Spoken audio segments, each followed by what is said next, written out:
देखिए प्रयोजनवाद को जो है अंग्रेजी में प्रैग्मेटिज्म कहते हैं।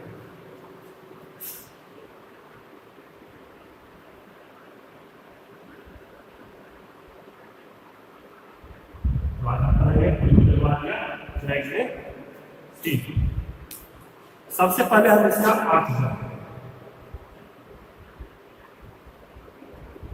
कि प्रयोजनवाद का अर्थ क्या हुआ। तो अर्थ में देखिए सबसे पहले जो है कि प्रयोजनवाद की उत्पत्ति कैसे है।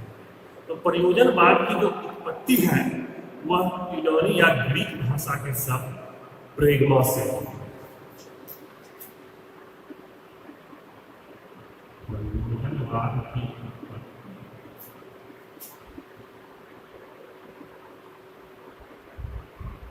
यूनानी भाषा की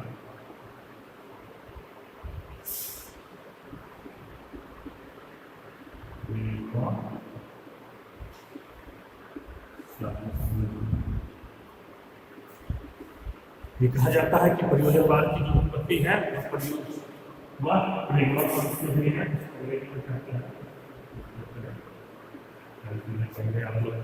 प्रेगमा शब्द से हुई है और इस प्रेगमा का जो अर्थ है उसका अर्थ होता है किया गया कार्य या क्रिया। इसका जो अर्थ होता है प्रेगमा का किया गया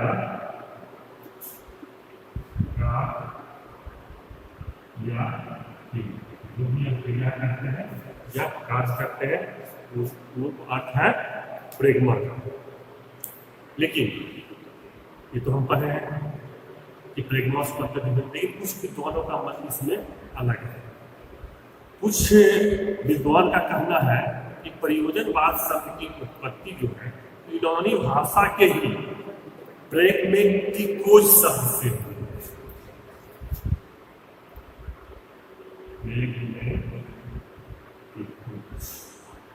मतलब कुछ विद्वान कहते हैं जो ये प्रयोजनवाद शब्द का उत्पत्ति हुआ है वह यूनानी भाषा के प्रैग्मेटिकोज से लिया गया है और इसका जो अर्थ है प्रैग्मेटिकोज का वह है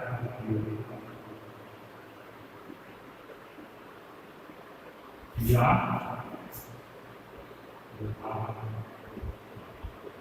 उपयोगिता या व्यवहारिकता, ये अर्थ है प्रैग्मेटिक। देखिए ये जो विचारधारा है प्रयोजनवाद की जो विचारधारा है इसके अंतर्गत क्रियाशीलता मतलब कि कोई भी कार्य करना और व्यवहारिक रूप से उसको उपयोग में लाना उसको महत्वपूर्ण स्थान दिया गया है कि जो हम कार्य कर रहे हैं वह कार्य हमारे लिए कितना व्यवहारिक है, हमारे लिए कितना उपयुक्त है। यदि हमारे लिए वह व्यवहारिक है और उपयुक्त है तो वह सही है, अन्यथा वह कार्य सही नहीं है। जिस कार्य को मनुष्य जो है अपने व्यवहार में अपने उपयोग में नहीं लाए वह उसे जो है प्रयोजनवाद नकार देता है। अब देखिए इसका प्रयोजनवाद को एक दूसरा नाम भी है, इसे प्रयोगवादी भी कहता है। प्रयोजनवाद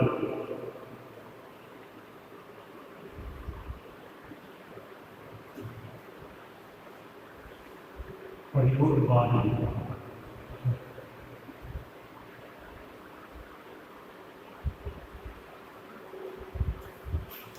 और देखिए प्रयोगवाद क्यों कहा जाता है, दूसरा नाम क्यों दिया गया प्रयोगवाद इसलिए नाम दिया गया कि कोई भी कार्य हम करेंगे वह प्रयोग करेंगे, प्रयोग करने के उपरांत यदि हमारे लिए वो ठीक है, हम उससे लाभ उठा रहे हैं, हमारे व्यवहारिक जीवन के लिए वह ठीक है तो हमारे जीवन के लिए वह प्रयोग सही है, अन्यथा अगर व्यवहारिकता में नहीं है उपयोगिता में नहीं है तो वह गलत है। प्रयोजनवाद किसी भी कार्य को करने से पहले प्रयोग पर बल देता है, इसलिए इसका दूसरा नाम जो है वह प्रयोगवाद कहा गया है, क्योंकि प्रयोजनवादी जो है प्रयोग को ही सत्य की एक कसौटी मानते हैं। प्रयोजनवादी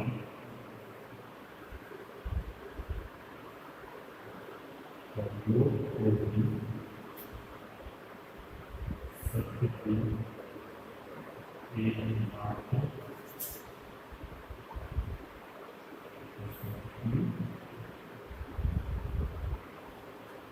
प्रयोजनवादी का अनुसार सत्य क्या है कि जो प्रयोग कर रहे हैं वह सत्य है, जो हमारे लिए उपयुक्त होगा वह सत्य होगा। लेकिन इसके विपरीत आदर्श समाज में क्या था? सत्य, मोक्ष की प्राप्ति करना, अध्यात्म से मोक्ष की प्राप्ति। जैसे प्रकृतिवाद में जो प्रकृति से शिक्षा लेते थे उसको सत्य माना गया था, लेकिन ये प्रयोजनवाद में प्रयोग को सत्य माना गया। ये था प्रयोजनवाद का अर्थ। अब हम इस पर आगे बढ़ते हैं और अर्थ के बाद हम पढ़ते हैं प्रयोजनवाद की परिभाषा।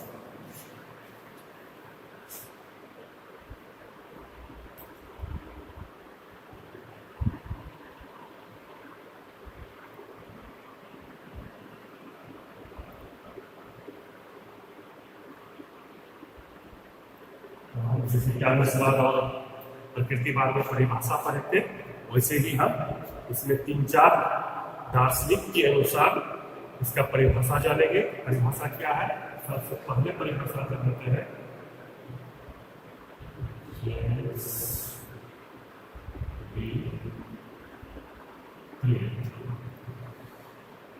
जेम्स के अनुसार, ये इन्होंने दार्शनिक थे, इन्होंने प्रयोजनवाद का हमें परिभाषा दिया था। इन्होंने कहा है कि प्रयोजनवाद हमें अर्थ का सिद्धांत, सत्य का सिद्धांत, ज्ञान का सिद्धांत तथा वास्तविकता का सिद्धांत देता है। लिख देते हैं इसका हम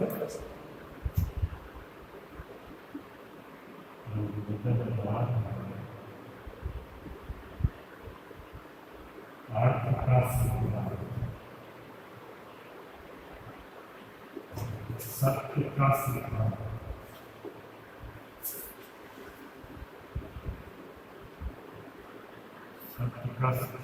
अर्थ का सिद्धांत, सत्य का सिद्धांत, ज्ञान का सिद्धांत,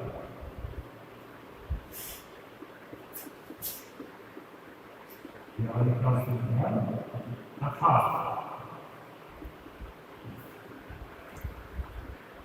वास्तविकता का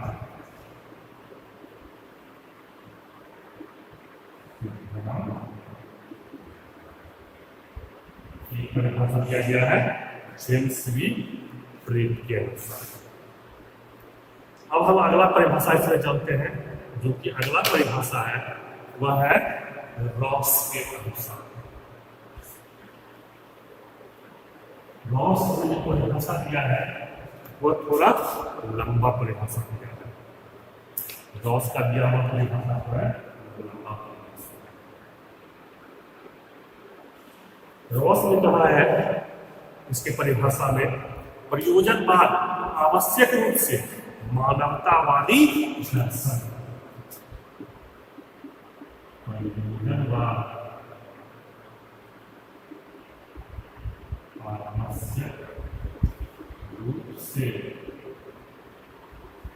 मानवतावादी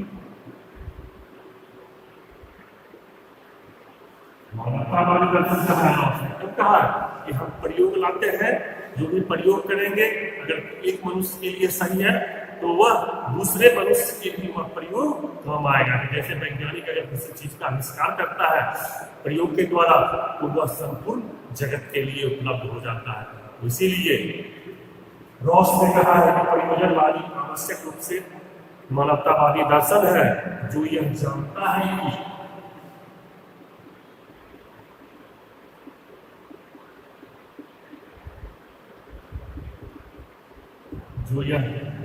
है कि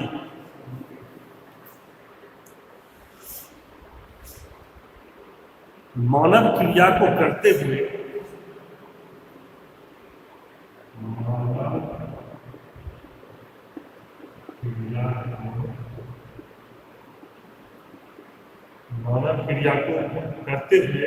अपने मूल्यों का निर्माण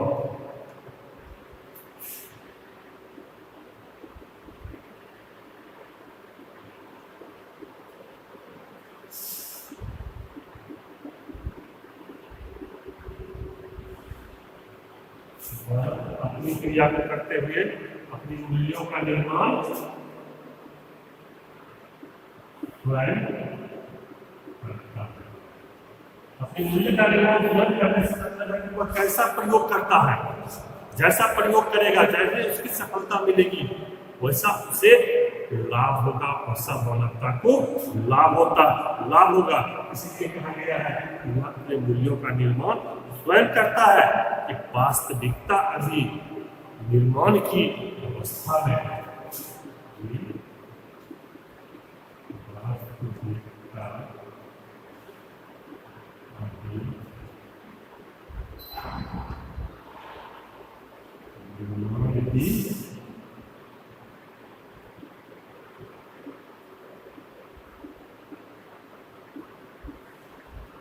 वास्तविकता मतलब जो प्रयोग कर रहे हैं उसमें हमेशा कुछ न कुछ परिवर्तन होगा और मानव मनुष्य के लिए वो ज्यादा सुलभ आएगा।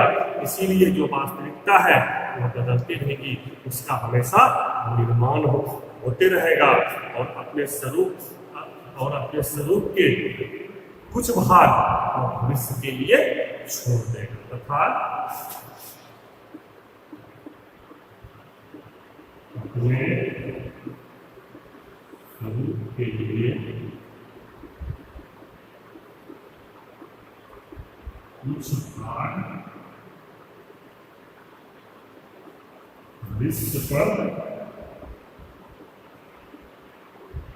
छोड़ देगा।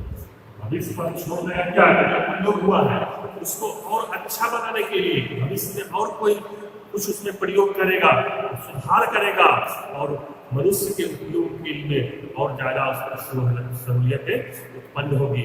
इसीलिए कहा गया है कि अपने स्वरूप भविष्य के लिए छोड़ देता है कि सत्य हमारे मानव निर्मित वस्तुएं हैं। हमारे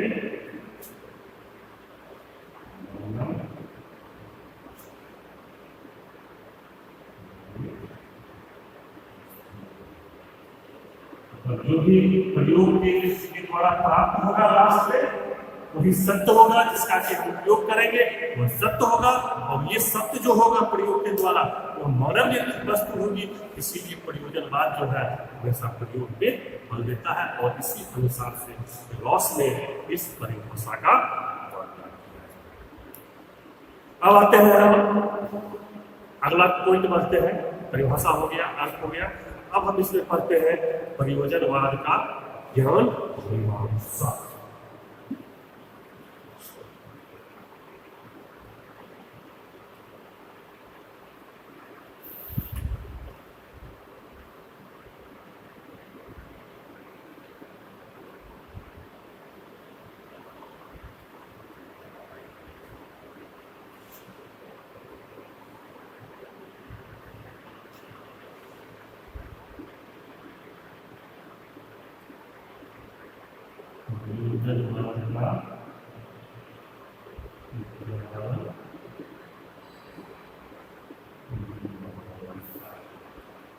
अभी हम इसका अर्थ पढ़े हैं, अब हम इसका ज्ञान मीमांसा पढ़ेंगे। ज्ञान मीमांसा अलग अलग पॉइंट में वर्णित है, उसको हम जानेंगे। तो कहते हैं कि प्रयोजनवाद जो है यह ज्ञान के दो छोर अनुभव तथा तर्क नहीं, यह ज्ञान के दो छोर अनुभववाद तथा तर्कवाद के बीच है। इसका ज्ञान मीमांसा क्या कह रहा है? सबसे पहला जो हमें अनुभव होगा और जो उस पर हम तर्क करेंगे, इस दोनों के बीच में प्रयोजनवाद का ज्ञान मीमांसा है कि पहले तर्क करेंगे, फिर जो अनुभव क्रिया करेंगे, क्रिया बीच में आ गया और बाद में हम उसको अनुभव लाएंगे। तो दोनों के बीच में प्रयोजनवाद स्थित है। ये ज्ञान मीमांसा पहला पॉइंट है। इसकी ज्ञान दो छोर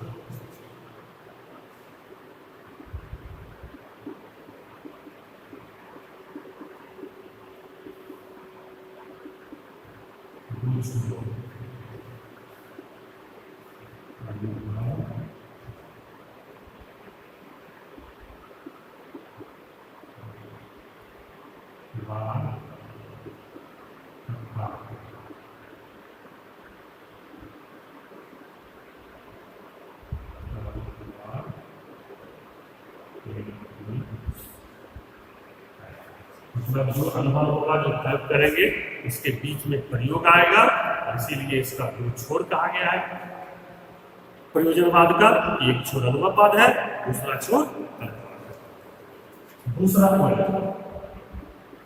दूसरा पॉइंट तो है इसका आपका है क्या, अनुभव में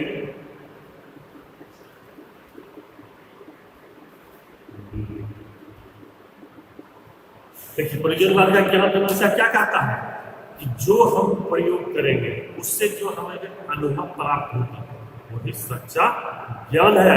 बिना अनुभव के, प्रयोग के में ज्ञान की प्राप्ति नहीं हो सकती है। इसीलिए कहा गया है जो अनुभव होगा वही ज्ञान होगा, और इसीलिए कहा गया है पूरा का पूरा प्रयोजनवाद के अनुसार ज्ञान वह अनुभव में ही समाहित है, उसी में सम्मिलित किया, उसी में। तीसरा पॉइंट, ज्ञान साध्य नहीं। देखिए साध्य का मतलब है, हम आपको बताते हैं, साधन नहीं बल्कि जीवन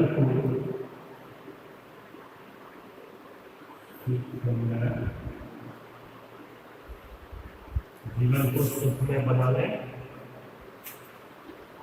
का साधन। मतलब ज्ञान जो है, ज्ञान हमें होगा अनुभव से। अनुभव जब मेरे पास आएगा तो उस अनुभव के माध्यम से हमें नई नई वस्तुओं का प्रयोग करेंगे, उसका अपने जीवन में उपयोग लाएंगे, तो उससे हमारा जीवन सुखमय बनेगा। तो ज्ञान को एक साधन मान लिया गया है, और यहाँ साधन नहीं कि ज्ञान ही सब कुछ है, ज्ञान से होगा, उसको प्रयोजनवाद किसी भी स्थिति में नहीं मानता है। अगला पॉइंट, ज्ञान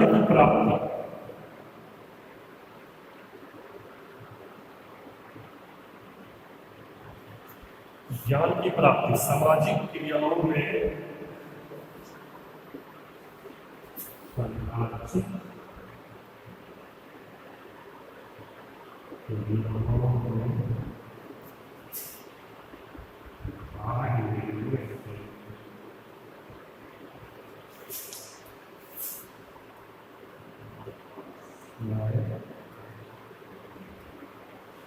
मतलब कहा है कि जो हम सामाजिक क्रिया में भाग लेंगे उससे स्वयं जो है अनुभव आएगा, और उस अनुभव से हमें ज्ञान की प्राप्ति हो जाएगी।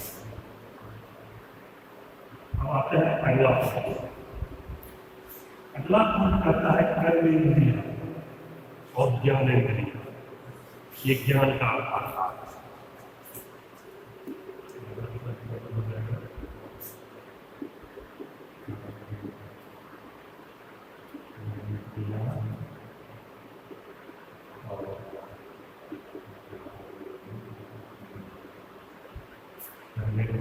और ज्ञानेंद्रिय भी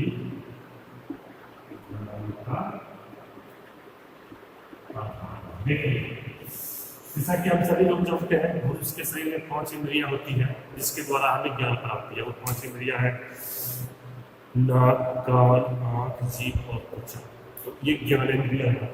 ये और जो कर्म करेंगे ज्ञानेंद्रिया के माध्यम से कर्म करेंगे, और इसको ही ये ज्ञान का आधार मानते हैं, क्योंकि ये दोनों के माध्यम से ही हम प्रयोग करेंगे और अनुभव आएगा, और अनुभव से हमारी ज्ञान प्राप्ति होगी। अब इस बढ़ते हैं अगला पॉइंट, सत्य पूर्व निश्चित में प्रयोजनवाद सत्य को पूर्व निश्चित तथा शाश्वत नहीं मानते।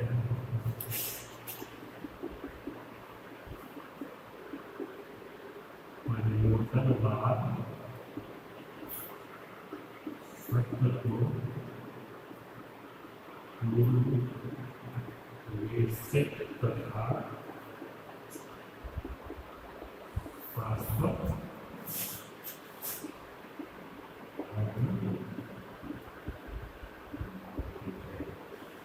अच्छा कर रहा है।